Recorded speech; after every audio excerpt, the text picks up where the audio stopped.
atau pengantar keamanan jaringan. Karena bagaimanapun ya, dari kenapa akhirnya muncul kriptografi itu salah satunya alasannya adalah untuk mengamankan ya dalam hal ini data yang ada di dalam jaringan.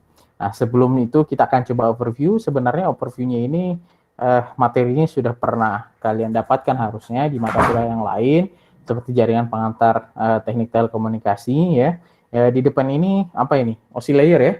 Ini adalah OSI layer, 7 OSI layer dari layer 1 fisikal. Ya, layer 1 fisikal, kemudian sampai ke layar data link, network transposition application. Jadi kalau misalkan seseorang itu mengirim data, ya tentu pesannya itu akan dirubah format-formatnya di setiap melalui layer-layer ini, akan diproses dalam setiap layer ini. Jadi misalkan dia melalui layer aplikasi, presentasi sama session, habis itu ditransport, ya UDP, TCP, kemudian dia nanti mau dikasih kirimnya ke IP berapa, nah nanti masuknya di sini nih, di IP address, kemudian ada MAC address-nya, kemudian nanti di physical layer-nya dia pakai modulasi apa, mau ditumpangkan ke dalam medium telekomunikasinya, apakah misalkan dia pakainya FDM dan lain sebagainya, itu diaturnya semua di physical. Mau dimasukkan ke optika mediumnya, mau pakai elektromagnetika, mau pakai copper kah, ya tembaga, atau misalkan wireless yang lain ya, semuanya itu diaturnya di physical layer. Begitupun kalau misalkan dari sisi penerima, kalau orang menerima pesan kita, ya sebelum dia menerima pesan kita atau laptop kita, sebelum tampil nih, misalkan di laptop kalian sekarang kan tampil nih share screen yang saya tampilkan begitu kan. Nah, maka gambar yang ada di laptop saya itu kan kalian terimanya dalam bentuk bit-bit ya kan. Bit-bit itu akan diproses dulu di layer 1. Di layer 1 ternyata sebagian dari kalian menggunakan wireless, sebagian kalian menggunakan data services langsung dari seluler begitu. Modulasinya pasti beda, standar frekuensinya pasti beda. Itu siapa yang semua yang mengatur? Itu physical layer. Kemudian masuk ke data link, ke network, IP address, kemudian ditransport, terus aplikasi sampai di layer aplikasi. Ya, aplikasinya via apa? Via Google Meet dan seterusnya. Ya. Nah, perantaranya dari device A sampai ke device B itu panjang sekali. Ya, panjang sekali. Pasti dia melewati beberapa node ya, bukan hanya beberapa, tapi sangat banyak node ya. Router yang memperantari antara A sama si B. Nah, bagaimana data itu dikirimkan?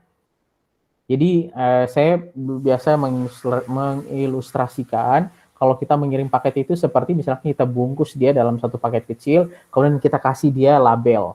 Label pertama misalkan H7. Kemudian kita bungkus ya, kita gabung dengan paket-paket yang lain.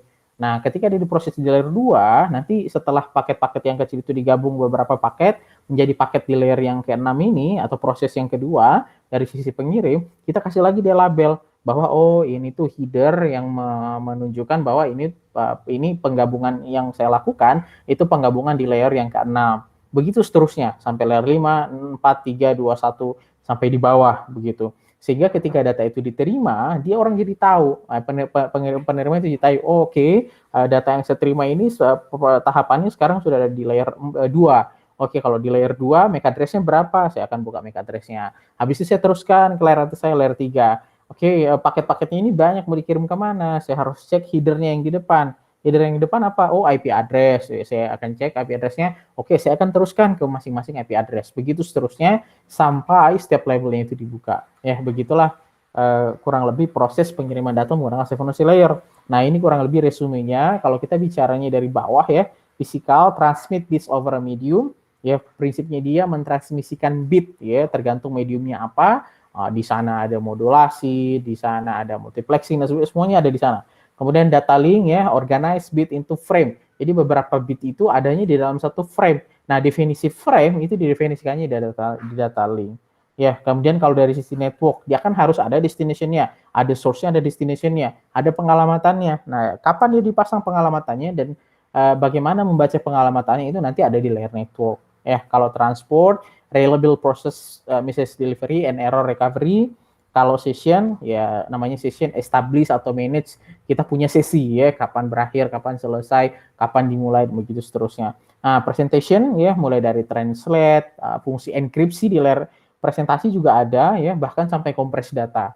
Jadi misalkan data yang kita misalnya saya tampilkan nih resolusi yang muncul resolusi yang muncul di dalam layar saya itu kan pasti kapasitasnya besar kalau misalkan dikirim sedetail ini ke masing-masing komputer kalian. Nah, tentu pada proses pengirimannya itu butuh kompresi data. Nah, kompresi data itu dilakukannya biasa. Mungkin salah satunya adalah di layar presentasi. Kalau ini adalah layar aplikasi, allow access to network resources.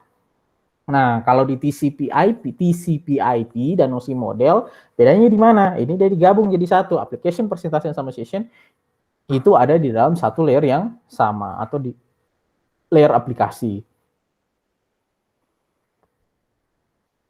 Nah, di layer aplikasi ada beberapa services ya, misalkan SMTP, FTP kalau misalkan kita file transfer protocol ya, kalau kita mau kirim data HTTP, website, DNS, SMTP, Telnet. Ini beberapa server yang, itu beberapa service yang bisa kita akses ya. Kalau di transport ada yang namanya HTTP, ada TCP, ada UDP ya. Harusnya sih mungkin mudah-mudahan belum enggak lupa ya bedanya TCP sama UDP itu apa dan seterusnya. Kemudian ICMP sama AGMP, kemudian ada RRP, ada ARP, ya kalau di data link itu biasanya protokol defined by underlying networks host to network ya. Nah, rekan-rekan sekalian, kita pindah ke topik bahasan yang lain, itu tadi review seputar SC layer, jadi bagaimana data itu dikirimkan. Nah, yang lain itu misalkan DNS ya. Apa itu DNS? Domain Name System. Adalah sistem yang membantu manusia saling berkomunikasi saat mengakses website melalui internet. Manusia menggunakan nama URL, komputer menggunakan IP. DNS berada di antaranya untuk menerjemahkan URL menjadi angka yang bisa dipahami oleh komputer. Saya akses www.facebook misalkan. Ya, saya hanya perlu mengetikkan facebook.com. Siapa yang akan menerjemahkan dia menjadi IP address? Itu adalah domain name system. Atau kalau kita menyebutnya sistem DNS ini ditaruh di dalam server, biasanya kita menyebutkan server DNS begitu. Jadi nggak ujuk-ujuk. Kemudian ada maaf, langsung pindah. Ya, tidak ujuk-ujuk gitu. Ada muncul yang namanya pengalamatan yang www Facebook, ya, Instagram, TikTok dan sebagainya. Itu pasti ada IP address-nya, ya, pasti ada IP address-nya. Nah, ini contohnya bagaimana kita bisa melihat DNS record. Ya, DNS record-nya misalkan begini, saya taruh hostname-nya lms-inspiratif.com. Dia akan memanggil ketika DNS itu mencatat hostname-nya ini, maka ketika ada yang mengetikkan lms-inspiratif.com, maka dia akan direct. Dia akan dialihkan ke IP address tertentu. Apa IP address-nya? 1.3.15146.126 misalkan begitu. Nah, inilah nilainya begitu ya. Nah, domain DNS record adalah catatan basis data untuk menghubungkan nama domain ke alamat IP. Makanya kadang-kadang ya kalau kita bicaranya keamanan jaringan, misalkan kita mau mengamankan kita punya website. Salah satu tekniknya adalah proteksi. Bagaimana caranya? Misalkan IP yang kita punya itu tidak mudah diketahui orang lain. Kalaupun diketahui, dengan tidak mudahnya dia untuk melakukan serangan terhadap IP yang kita punya. Nah, ini contohnya, apalagi ya ping. Mungkin saya rasa semuanya familiar ya kalau misalkan jaringan kita lelet, jaringan kita tahu-tahu putus, main game online terus nge-lag gitu. Biasanya kita ngeceknya via ping ya. Nah, ping itu sebenarnya apa? Ya, hasil dari ping yang terdaftar di DNS Register. Oh maaf, ini contoh fitur NS Lookup gitu ya. Jadi ini berapa nih IP address-nya? LMS inspiratif, nanti dipanggil. Komennya apa? NS Lookup.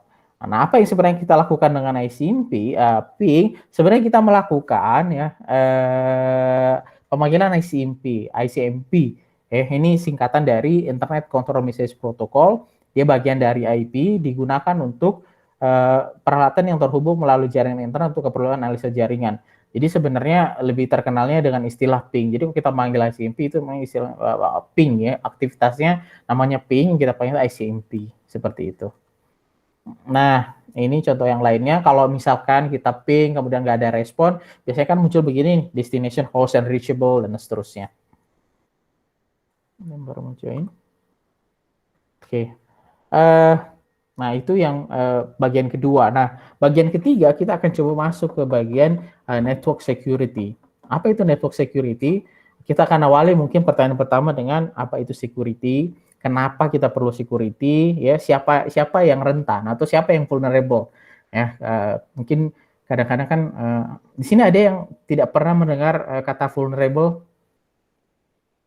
Ada yang biasanya kalau dengar kata vulnerable apa yang dibayangkan terhadap kata vulnerable? Belum pernah dengar, Pak. Biasanya kalau perempuan ya, misalkan dia lagi patah hati, dia lagi habis diputuskan misalkan sama pacarnya, dia lagi patah hati, nah biasanya dia lagi rentan dia. Nah, dia biasanya dikatakan, oh ini saya lagi vulnerable, lagi dalam situasi yang sangat vulnerable nih sekarang gitu. Jadi rentan dia terhadap ancaman gitu, ya ancaman yang lain begitu ya. Nah, di sistem juga sama, ada istilah vulnerable. Vulnerable itu kerentanan gitu ya, kerentanan. Kelemahannya apa? Kita berada pada satu kondisi yang kita tuh lemah begitu. Nah, ada beberapa common security attack ya, jenis serangan-serangan yang umum, termasuk cara untuk menanggulanginya. Misalkan ya namanya denial of service attack. Populernya biasanya disebutnya dengan DOS ya. Populernya biasanya disebut dengan DOS attack. Kalau misalkan dia yang menyerang itu jumlahnya banyak yang melakukan serangan DOS, nah dia biasanya disebutnya dengan DDoS, denial ya, distributed denial of service attack gitu. Jadi yang melakukan DOS bukan hanya sumbernya dari satu, tapi banyak gitu. Nah, distributed tentu sangat powerful dia. Ya, mungkin kalau senjata yang menyerang misalnya kaliber 50-nya cuma satu, misal atau AK-47-nya cuma satu. Nah, ini yang menyerang ya, itu AK-50 tapi misalkan jumlahnya jutaan. Nah, itu kan pasti akan powerful kan. Nah, kemudian paket sniffing. Paket sniffing itu jadi misalnya kita punya data, tentu dia ada dalam paket-paket, misalkan WiFi begitu kan. Nah, orang lain itu sniffing, dia membaca kita punya paket. Nah, sehingga dia bisa mendapatkan informasi dari paket yang dia baca. Oh, dia tahu ini address-nya berapa, dia tahu konten message kita apa, itu yang paket sniffing. Kemudian social problem, ini kelemahan kita dari sisi manusia ya. Jadi hampir-hampir security itu salah satunya kelemahan yang paling rentan itu adalah kelemahan di sisi manusianya. Nah, kalau kita bicara security, apa yang kita bayangkan sebenarnya? Apa kita bayangkan satpam, begitu ya? Apa kita membayangkan network security, AS, begitu? Kalau di dalam kehidupan sehari-hari saja, ya banyak sekali aset-aset yang kita perlu amankan. Ya, misalkan di sini di airport, untuk keamanan airport orang naik ke dalam pesawat dengan aman, kita harus cek apakah paket yang naik ke dalam pesawat ini adalah paket nyaman atau tidak. Apakah orang yang naik ke dalam pesawat ini adalah orang yang bersih secara track record atau tidak, bahwa memang dia bukan DPO dan sebagainya. Itu kan pasti kita melakukan checking. Sebenarnya hal yang sama itu juga kita lakukan di internet. Ya, hal itu juga kita lakukan di dalam jaringan yang kita punya. Nah, kalau kita bicara soal apa itu security, apa namanya? Ini beberapa istilah secara tekstual ya, terminologi misalkan security, freedom from risk or dangers atau safety, freedom from doubt, anxiety of fear or confidence ya.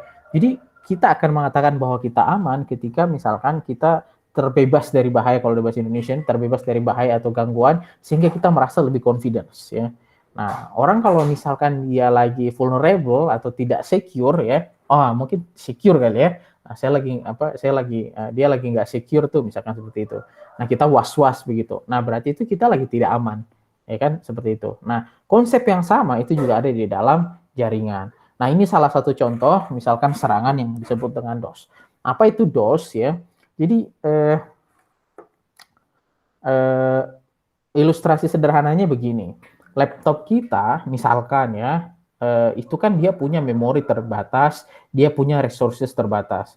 Ketika kita buka banyak aplikasi, banyak program, banyak aktivitas, lama-lama resources itu akan habis untuk menghandle semua proses request tersebut, ya kan? Sampai akhirnya dia tiba pada satu titik di mana laptop kita itu kehabisan resources, apa yang terjadi? Laptop kita nge-lag, nge-hang, ya kan? Dia tidak sanggup lagi untuk merespon. Nah, DOS itu ilustrasinya sama. Server itu kan punya keterbatasan, bandwidth, memori, resources, dan lain sebagainya. Dia punya keterbatasan. Ketika yang request itu banyak, oke, sehingga kita harus melakukan handling terhadap respon yang jumlahnya cukup banyak, melebihi kemampuan resources yang kita punya, apa yang terjadi? Server kita akan down. Nah, ketika server kita down, artinya tidak bisa diakses, maka kita sudah terkena yang namanya serangan DOS, denial of service. Kenapa disebutnya denial of service? Karena kita tidak bisa melayani lagi. Ya, seperti itu. Nah, ilustrasi yang lain ya, ilustrasi yang lain misalkan nih kalau Igracias lagi musim-musim registrasi, dia kan down biasanya Igracias, tapi itu bukan karena serangan down. Maaf, itu bukan karena serangan DOS begitu. Namun ya, hal sama yang terjadi kalau misalnya kita di DOS. Bedanya apa? Kalau tadi natural, orang yang registrasi Gracias itu kan natural, usernya memang banyak dan sebagainya. Tapi kalau DOS ya, itu bukan natural. Jadi memang dia disengaja dibuat untuk mengirimkan banyak paket secara terus-menerus, request yang terus-menerus ya kepada satu server dengan tujuan ya memang supaya dia down gitu. Itu intinya. Ya. Nah, kalau di DOS berarti dia dilakukannya oleh banyak orang ya. Nah, makanya ada istilah agent. Nah, jadi ada agent, ada controller gitu ya. Nah, jadi ini agent-agentnya nih. Nah, kalau misalkan ya orang melakukan serangan dari satu tempat, gampang. Ketika dia melakukan serangan itu kita bilang, oke, kalau ada IP-nya yang muncul seperti ini, udah langsung diblok IP-nya. Nah, canggihnya DDoS, Distributed Denial of Service itu adalah dia punya banyak agen. Nah, di mana agen-agen itu muncul? Bisa jadi muncul dari handphone kita, bisa jadi muncul dari laptop kita. Jadi misalkan nih ya, saya ingin menciptakan, saya ingin punya senjata atau weapon di DOS misalkan.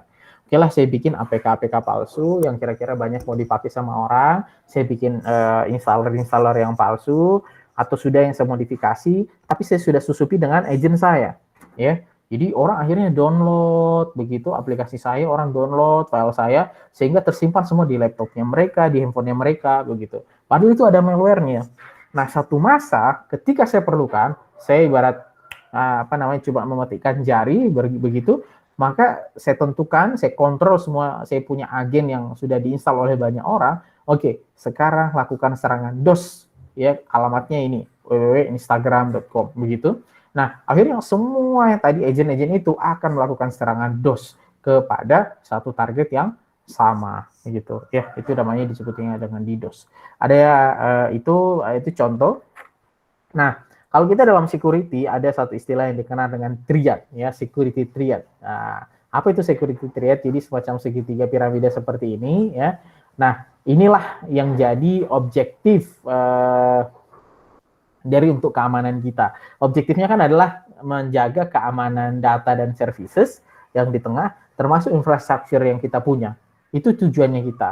Nah, menjaga mereka dari apa? Ya, memastikan mereka tetap secure dengan tetap confidential, dengan tetap available, dengan tetap dia punya integrity data tersebut. Nah, kita akan bahas satu persatu apa yang dimaksud dengan confidential, integrity, sama availability. Ancaman terhadap confidentiality atau security terhadap confidential itu artinya apa? Kita menjaga informasi itu hanya bisa diakses oleh orang yang berkepentingan atau orang yang punya hak di sana. Misalkan di perusahaan ada yang punya gaji, daftar gaji. Nah, ketika daftar gaji itu dipegang oleh HRD, it's okay, it's fine.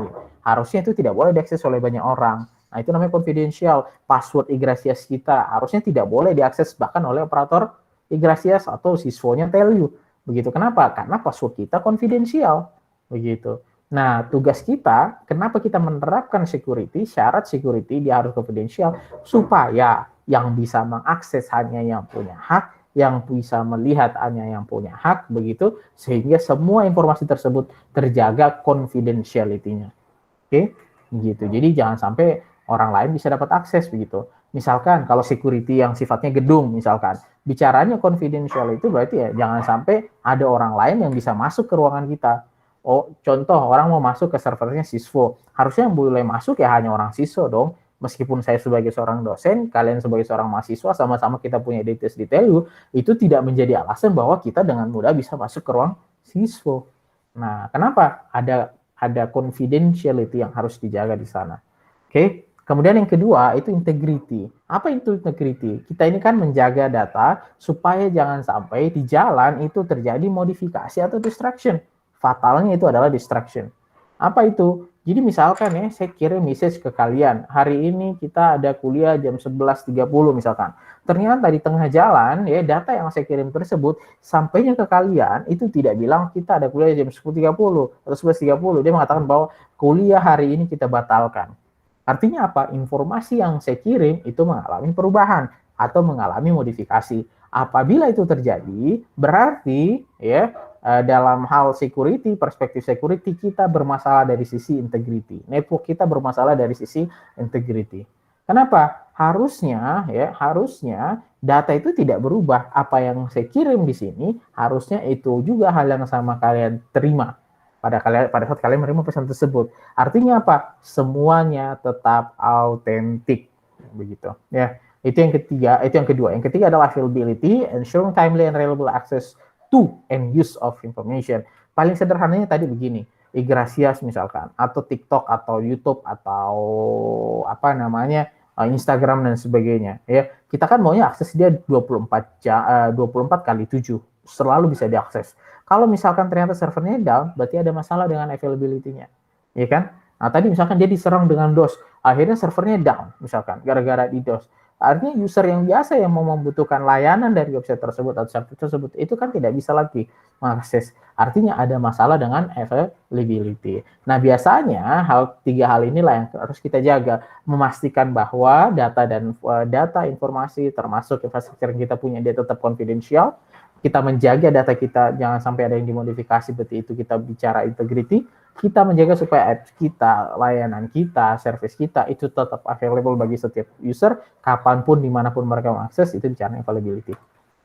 Oke, nah ada juga yang disebut dengan security mekanisme dan layanan security. Nah, security itu bisa jadi serangan. Jadi an action that compromises the security information. Jadi model serangannya seperti apa? Security mekanismenya itu bagaimana caranya untuk mendeteksi atau mencegah supaya security attack-nya itu tidak terjadi. Nah, security services adalah counter. Dia tugasnya menjaga dari serangan tersebut begitu. Nah, biasanya ada mengimplementasikan one or more mechanism. Nah, makanya ya, kalau di perusahaan itu, kan kayak Traveloka atau di perusahaan manapun sekarang kalau bicaranya security, itu mereka selalu membagi menjadi dua tim. Namanya blue team, yang satunya namanya red team. Apa bedanya? Kalau di red team, tugas dia sehari-hari, misalkan dia karyawan security di Traveloka dan dia masuknya red team. Tugas dia sehari-hari itu adalah melakukan hack kepada sistemnya Traveloka. Itu yang harus dia lakukan. Jadi dia akan terus mencari celah, tugasnya dia sehari-hari datang di kantor, itu adalah melakukan hack gitu. Bisa nggak ya di hack ini Traveloka? Itu red team. Dari sisi mana itu red team. Kalau blue team, ya tugasnya dia adalah bagaimana caranya menemukan kerentanan lebih awal sebelum ditemukan oleh red team. Nah, ketika dia menemukan kerentanan, yang harus dilakukan apa? Sebagai seorang blue team, dia harus mencegah supaya kerentanan yang dimiliki itu bisa ditutupi, bahkan bisa diproteksi, sehingga orang tidak memanfaatkan kerentanan tersebut. Makanya kayak security sama blue team sama red team ini, mereka itu saling berlomba-lomba untuk satu bagaimana caranya nge-hack duluan, kalau blue team bagaimana caranya defense lebih awal begitu, preventif lebih awal, jangan sampai ada red team yang bisa melakukan serangan, ya kan? Nah, kenapa dia butuh red team misalkan di sebuah perusahaan IT security? Jawabannya sederhana, lebih baik dihack sama orang internal daripada dihack sama orang lain, kan begitu. Kalau dihack sama orang internal kan memang dia dibayar untuk itu. Ketika dia bisa hack, dia bisa lapor. Oh, ini tuh kesalahannya di sini nih, miskonfigurasinya tuh di sini. Kelemahannya di sini, di patch dong, misalkan seperti itu. Ya, itu contohnya. Oke, itu pengantar saja. Nah, tadi attack itu serangan, threat itu ancaman. Ancaman itu agak mirip-mirip ya. Maksudnya begini, setiap kita itu pasti memiliki risiko atau risk, kan begitu. Ketika misalkan saya keluar dari rumah, misalkan saya naik motor, saya pasti punya ancaman. Mau saya punya SIM, mau tidak punya SIM, saya pasti akan mengalami threat. Saya pasti punya threat. Apa threat? Yang pertama, satu, jatuh dari motor. Yang kedua, bisa jadi ya saya ditabrak kalau saya tidak pakai helm, kepala saya pecah. Nah, itu kan ancaman. Ada potensi ancaman yang bisa saya peroleh begitu. Itu tidak bisa dihindari. Sama halnya misalkan ketika saya bikin website, kemudian website itu saya buat online. Ketika saya buat online, pasti akan ada ancaman di sana. Permasalahannya, apabila ancaman itu muncul, apakah ada yang menyerang atau tidak? Kan begitu. Ya. Nah, oke, beberapa ilustrasi-ilustrasi yang lain ya masih berkaitan dengan security. Misalkan ada Alice dan Bob ya, Alice yang kirim data kemudian diterima oleh si Bob begitu. Nah, si Trudy itu dia intercept. Jadi dia mendengarkan.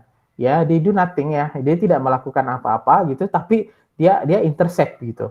Nah, yang parah kalau dia sampai delete sama add messages gitu. Tapi kalau sekedar hanya mendengar ya itu tetap parah ya, cuman artinya lebih parah kalau dia sampai memodifikasi atau sampai mendelete begitu. Nah, itu ilustrasinya tuh. Nah, contoh yang lain, oh iya, nah ada beberapa kategori ya, kategori 3D ini.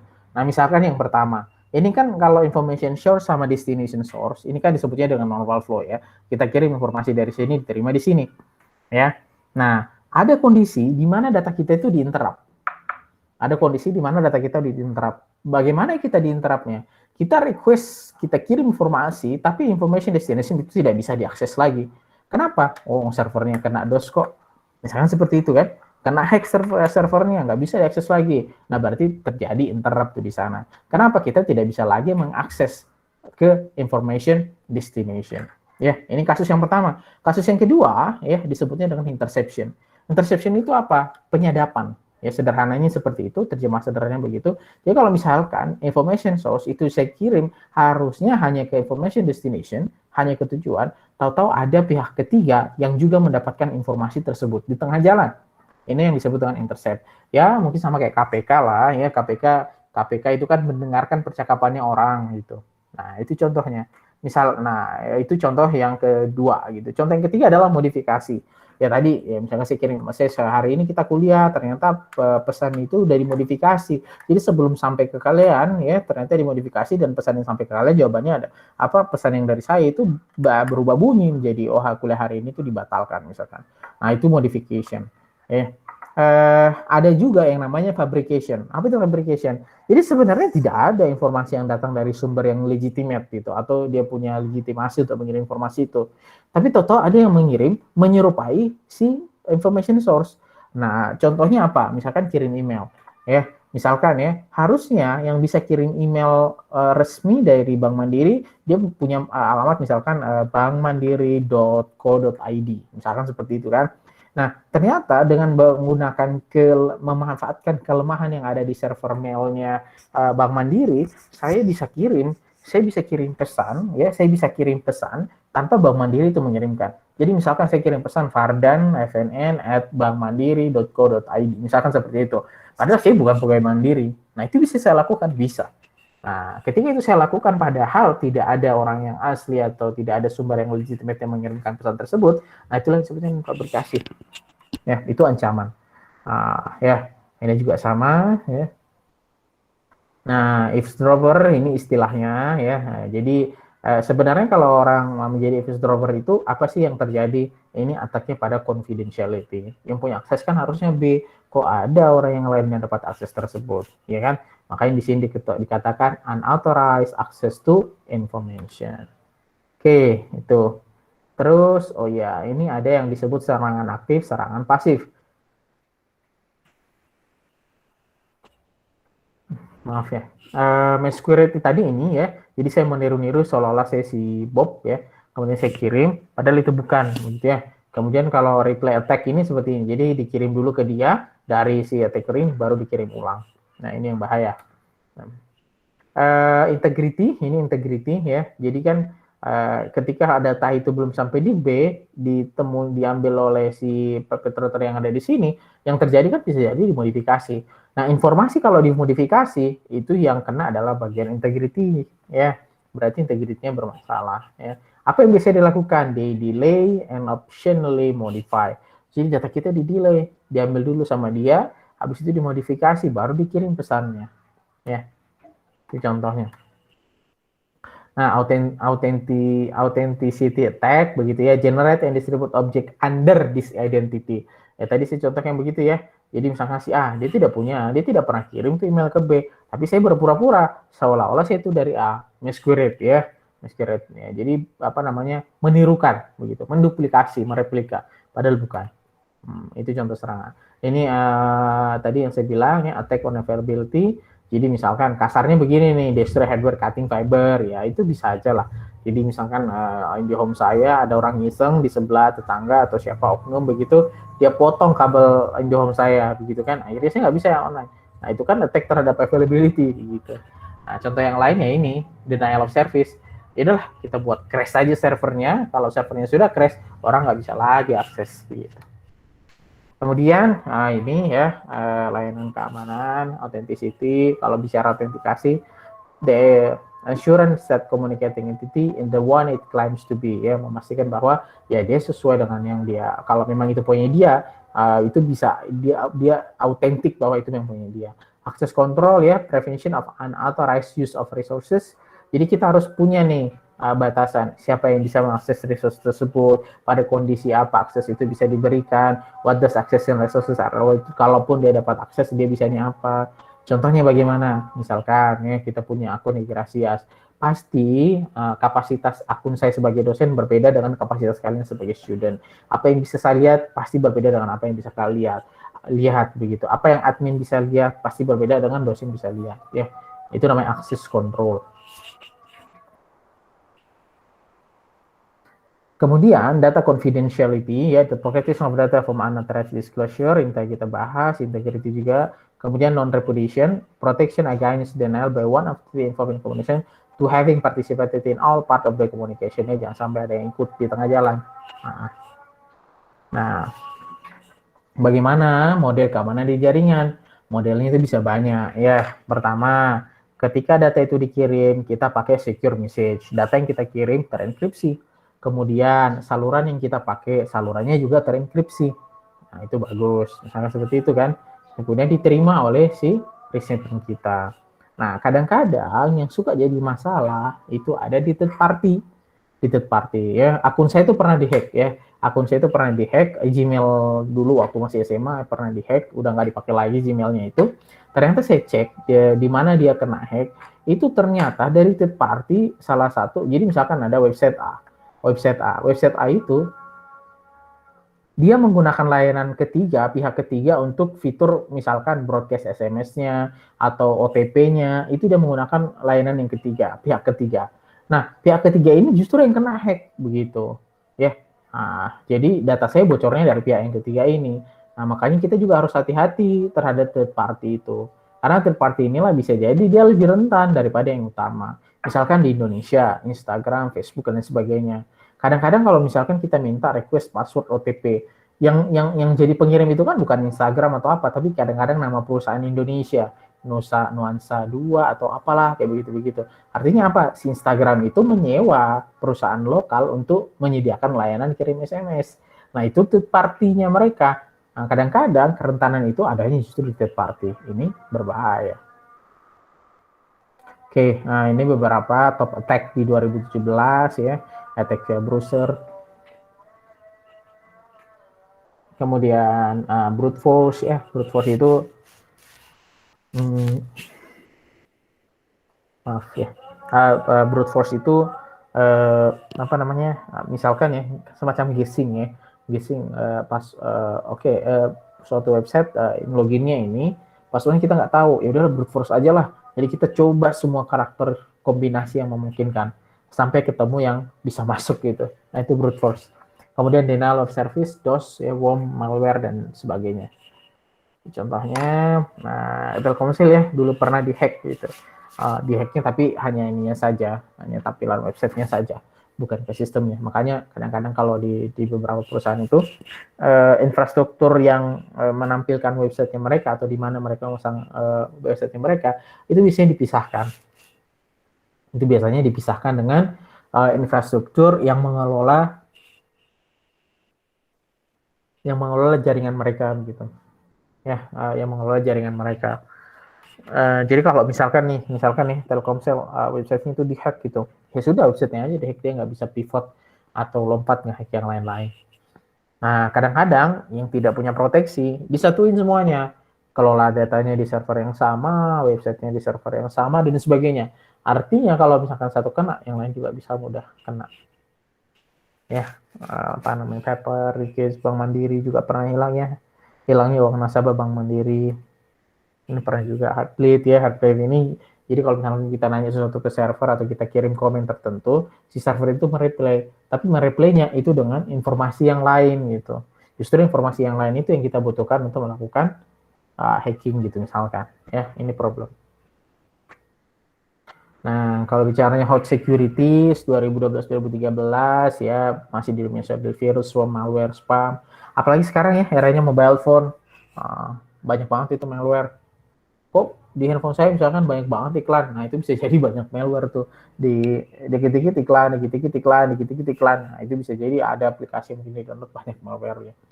Identity theft ya, pada pencurian identitas, cyber war ya, ini pernah juga saya bahas masa di GTPT, kenapa cyber war itu lebih berbahaya ya, karena itu tadi impact-nya itu lebih besar daripada perang biasa. Scam ya, penipuan di jaring sosial sampai sekarang ini ada ya, butuh kontrakan, dana pinjaman, judi togel, judi bola gitu ya. Kalau yang lagi rame juga itu masalah investasi bodong ya, jadi kayak titip investasi gitu, jadi nanti kita titipkan uang berapa begitu kepada yang dalam tanda kutip para pemain, entah itu pemain saham, entah itu forex dan sebagainya. Nanti uang yang kita pakai itu dimainkan oleh mereka, terus akhirnya untung. Nah, kita akan dapat profit dari sana. Ya, tipu-tipu lah. Ya. Dan juga sama. Ya, ini London Bridge BlackBerry digunakan untuk mengorganisir. Ya, jadi sebenarnya mirip-mirip ya, sama yang terjadi dulu waktu di demo besar di mana namanya di Hong Kong ya, alat telekomunikasi yang dimatikan, semua itu dimatikan. Akhirnya mereka bikin jaringan sendiri sesama pendemo itu, ya. Oke, oh iya, RIM ya. Nggak tahu apa kalian familiar tidak, atau RIM, Reset in Motion, dia yang bikin BlackBerry, dia dipaksa untuk bikin server di Indonesia. Tujuannya adalah agar pemerintah dapat melakukan penyadapan atau interception. Jadi harus hati-hati ya. Hampir semuanya bisa disadap sekarang.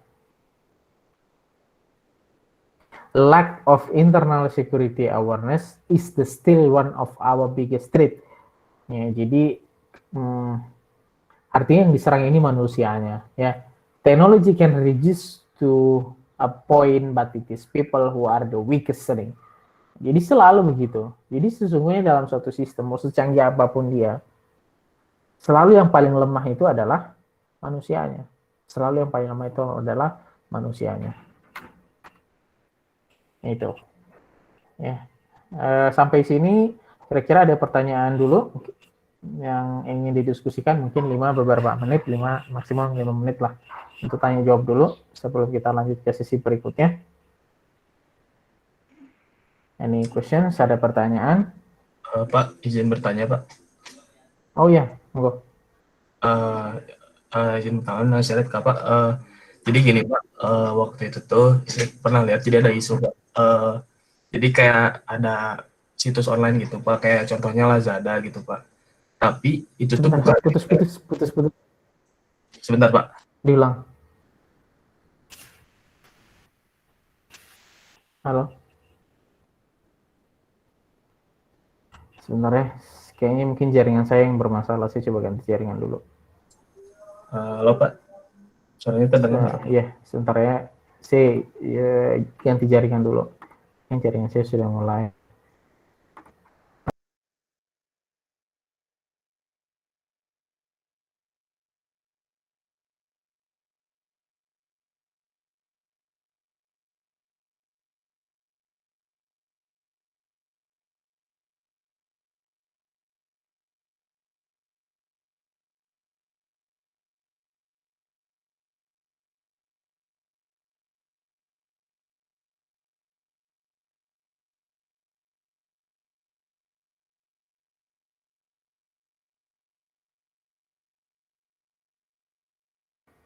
Halo. Ya, Pak. Nah, lanjut. Tadi pertanyaan mana? Ya jadi gini, Pak. Jadi waktu itu tuh saya pernah lihat juga isu, Pak, gitu kayak di forum gitu. Jadi misalnya tuh, Pak, ada satu website toko online misalnya, Pak, kayak Lazada misalnya. Biasanya tuh berbentuknya tuh lebih ke iklan gitu, Pak. Jadi itu bukan website si Lazadanya asli atau Tokopedia-nya yang asli gitu, Pak. Nah, satu waktu tuh ada orang yang transaksi gitu di situ gitu, Pak. Nah, tapi bukan website yang asli gitu. Nah, Jadi alhasil misalnya dia transaksi pakai kartu kredit, nah si data-data dari kartu kreditnya dia tuh keambil gitu Pak. Nah, Betul. dari yang konsep dari apa yang tadi trade yang Bapak jelasin itu kira-kira itu maksudnya yang mana ya Pak? Itu Phishing. yang mana Itu Pak? namanya phishing. Oh, Itu PC. namanya phishing. Nah, Oh, pernah dengar nggak sebelumnya? pernah kalau phishing itu. Kalau yang biasanya yang dipakai itu buat yang ngambil data itunya Pak, buat setahu saya sih buat carding juga gitu Pak. Oh Yang iya, iya. Jadi sebenarnya kalau bicaranya medianya, ya itu kan phishing sebenarnya. Jadi kenapa disebutnya phishing? Karena dia menyerupai. Ada beberapa tools yang bisa kita pakai. Misalkan nih, saya mau bikin tampilan yang menyerupai tempat loginnya Facebook, tempat loginnya Instagram. Tujuannya buat ngambil alih loginnya mereka, itu bisa. Ya, itu metodenya di sana. Nah, apakah semuanya jadi tinggal kita memanfaatkan sebenarnya metode tersebut. Kayak misalkan tadi tuh, itu niat benar itu kalau orangnya misalkan sampai bikin beberapa form yang login, seolah-olah kita bisa benar login di sana. Kemudian kita bisa memasukkan kredit card di sana, begitu. Nah, kredit card kita bisa diambil orang. So, kalau misalkan dia sudah ngambil nomor kartu kredit kita, SIM-nya kita, ya sudah. Oh ya itu sudah, apa namanya, kita udah nggak bisa apa-apa lagi gitu. Iya, itu juga ancaman. Itu masuknya juga ancaman. oh iya. Oke Pak. Makasih Pak. Yo, salah satu metode ya, metode paling efektif untuk melakukan pengambil alihan akun terhadap orang lain ya, itu adalah biasanya modelnya seperti itu. Jadi misalkan dia pura-pura kirim email, ya, pura-pura kirim email seolah-olah resmi dari Instagram, ya, masuk ke emailnya dia, alamatnya menjanjikan, begitu, konten body message-nya juga apa namanya, meyakinkan bahwa ini seolah-olah dari Instagram. Kemudian dia klik link yang dimintakan di email tersebut, di body email tersebut. Setelah dia klik, dia diminta untuk masukkan username sama passwordnya dia. Ya sudah, dia masukkan username passwordnya dia, ya tidak terjadi apa-apa sebenarnya begitu. Tapi username sama passwordnya mereka itu sudah dikolek sama si pembuat message tersebut. Artinya apa? Ya sudah, dengan dia dapat email akun tersebut, ya bisa ngambil alih website tersebut. Jadi credentialnya dia diambil sama oknum tersebut. Ya, itu mirip-mirip. Ada pertanyaan lain mungkin? Nggak ada lagi? Belum ada Pak. Oke. Kita lanjut dulu sebentar. Nah, tadi itu kurang lebih pengantar ya. Dari sisi network security-nya, kita akan coba berbahas sebelum mengakhiri pertemuan hari ini, itu dengan masuk ke pengantar kriptografinya.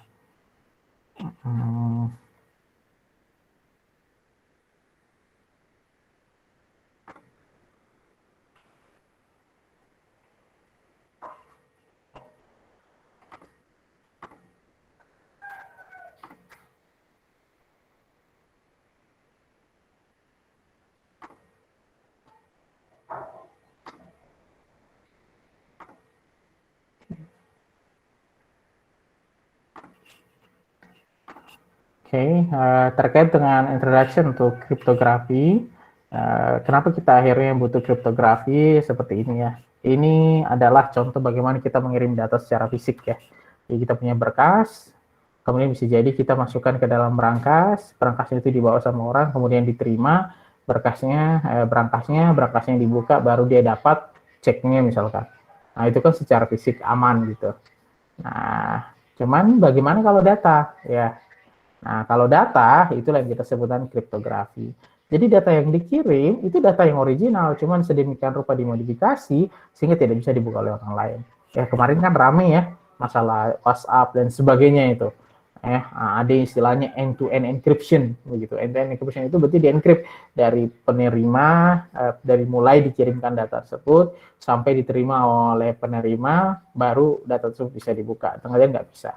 Nah, kriptografi berasal dari bahasa Yunani, ya artinya apa? Tersembunyi, rahasia, bahkan apa yang lainnya menulis. Kemudian kriptografi merupakan cabang ilmu matematika. Nah, disebutnya dengan kriptologi atau kriptologi. Kriptologi bertujuan untuk menjaga rahasia terkandung sehingga informasi tersebut tidak dapat diketahui oleh pihak yang tidak sah. Nah, kira-kira apa yang mau dilindungi? Ini sini ya, dari sisi autentikasi. Oke, kalau dari perspektif autentikasi, layanan untuk verifikasi kebenaran pihak-pihak yang berkomunikasi. Kemudian kalau disintegrity bahwa pesannya masih utuh, ya itu yang kamu mesti pastikan. Kemudian non-repudiation adalah mencegah entitas yang berkomunikasi melakukan penyangkalan. Atau dia kalau misalkan dia keliru, begitu ya, kita tahu bahwa dia keliru. Nah, ada banyak terminologi dalam kriptografi itu. Ada yang disebut kriptografi, the art and science to make message secure, ya.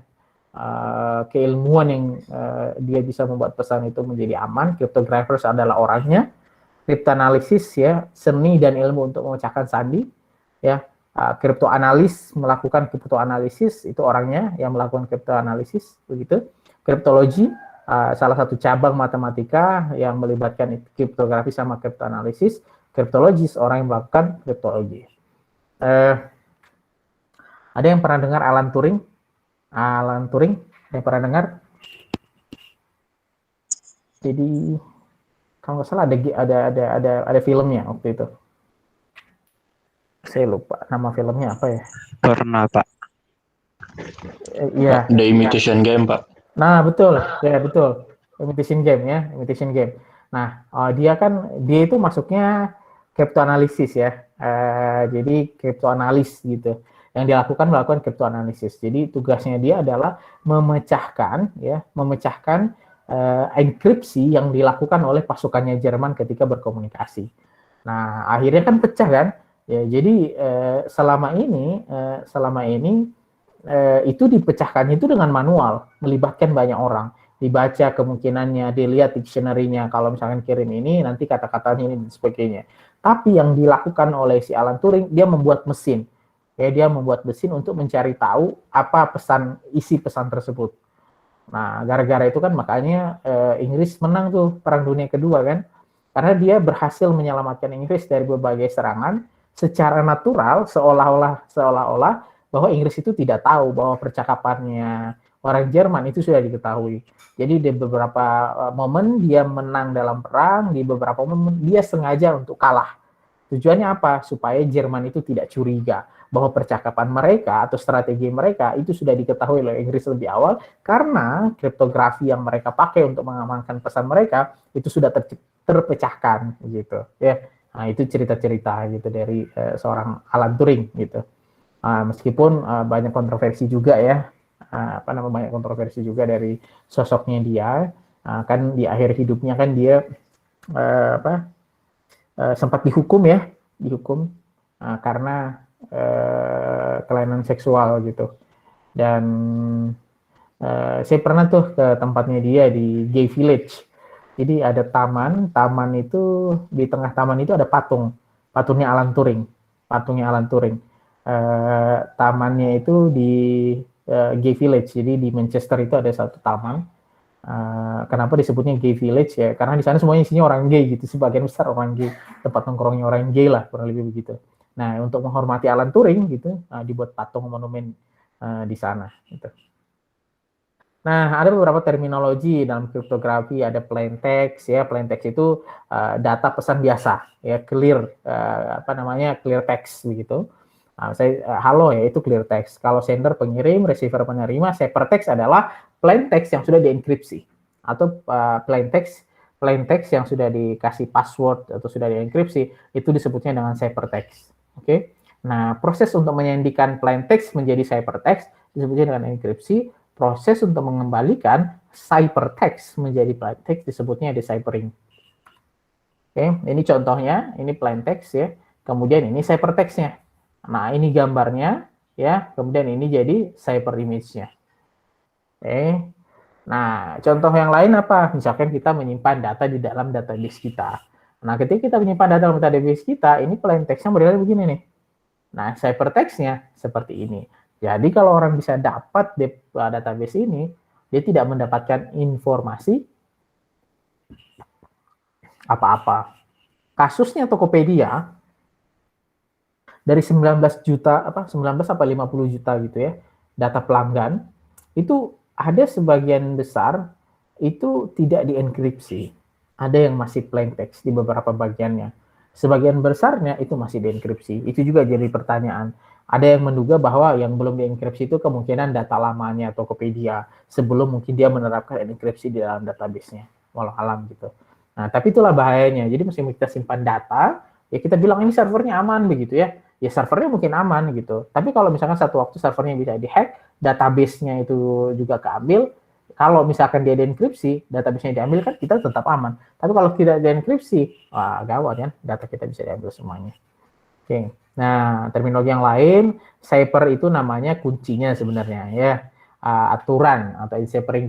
Jadi mekanisme untuk membuka kuncinya. Kuncinya ya ini parameternya, penyadap itu intercept, kadang-kadang disebut juga eavesdropper atau disebutnya juga intruder, sama cryptosystem. Ya, kalau cryptosystem itu satu set, ada algoritma kriptografi di dalamnya, ada plain text di dalamnya, ada ciphertext di dalamnya termasuk key-nya. Ya, jadi untuk lebih detailnya nanti mungkin kita akan bahas di pertemuan berikutnya. Kira-kira untuk pengantar atau pendahuluan dari kripto, ada yang ingin didiskusikan? Cukup? Belum ada, Pak. Oke, kalau tidak ada, mungkin itu ya pertemuan kita untuk hari ini. Nanti kita akan lanjutkan di pertemuan berikutnya di pekan depan. Terima kasih untuk atensi rekan-rekan sekalian. Selamat siang, selamat istirahat. Saya Hiri, Assalamualaikum warahmatullahi wabarakatuh. Waalaikumsalam warahmatullahi wabarakatuh. Terima kasih, Pak. Banyak, Pak. Makasih, Pak. Uh,